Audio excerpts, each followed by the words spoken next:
Hi ಎಲ್ರಿಗೂ ನಮಸ್ಕಾರ.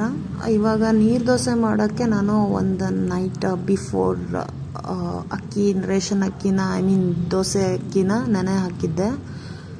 So ನೈಟೆಲ್ಲ ನೆನೆದಾದ್ಮೇಲೆ ಇವಾಗ ನಾನು ಬೆಳಗ್ಗೆ ಅದನ್ನ ರುಬ್ಕೊಳ್ತಾ ಇದ್ದೀನಿ. ಅಕ್ಕಿಗೆ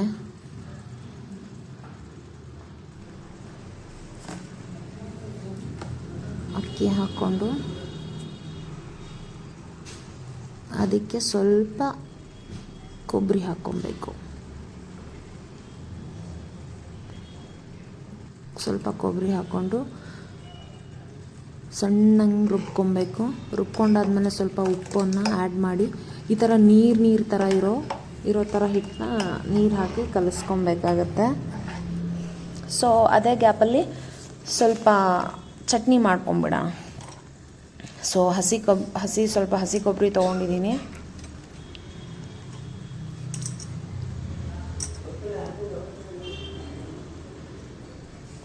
ಹಂಚು ಕಾಯೋ ಗ್ಯಾಪಲ್ಲಿ ನಾವು ಕೊಬ್ಬರಿ ಚಟ್ನಿ ಮಾಡ್ಕೊಂಬಿಡೋಣ ನೀರು ದೋಸೆಗೆ. ಸೊ ಒಂದು 4 ಬೆಳ್ಳುಳ್ಳಿ, ಒಂದು 4 ಮೆಣಸಿನ್ಕಾಯಿ, ನಿಮಗೆ ರುಚಿಗೆ ತಕ್ಕಷ್ಟು ಖಾರ, ಹಾಗೆ ಸ್ವಲ್ಪ ಜಿಂಜರ್, ಹಸಿ ಶುಂಠಿ, ಉಪ್ಪು,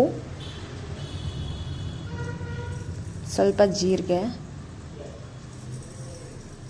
ಸ್ವಲ್ಪ ಸಕ್ಕರೆ, ಕೊತ್ತಂಬರಿ ಹಾಕಿ ಇದನ್ನ ನೀರು ಹಾಕ್ಕೊಂಡು ನಿಮಗೆ ಎಷ್ಟು ಸಣ್ಣ ಬೇಕೋ ಆ ಥರ ಚಟ್ನಿ ಹಾಕ್ಕೊಬೇಕು. ಇಲ್ಲಿ ನನಗೆ ತುಂಬ ಸಣ್ಣ ಹಾಕ್ಕೊಂಡಿದ್ದೀನಿ.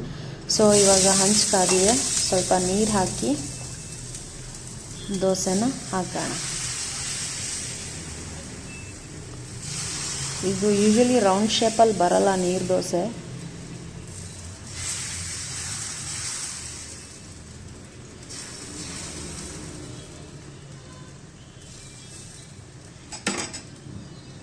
ಹಾಕ್ಕೊಂಡು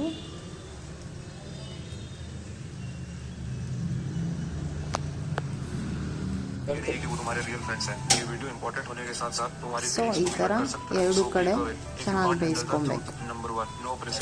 ಇದನ್ನ ಕಾಯಿ ಚಟ್ನಿ ಜೊತೆನೂ ತಿನ್ಬೋದು, ಇಲ್ಲಾಂದರೆ ಚಿಕನ್ ಜೊತೆನೂ ತಿನ್ಬೋದು. ಸೊ ಮನೇಲಿ ಚಿಕನ್ನು ಇದೆ, ಸೊ ಕಾಯಿ ಚಟ್ನಿನೂ ಇದೆ.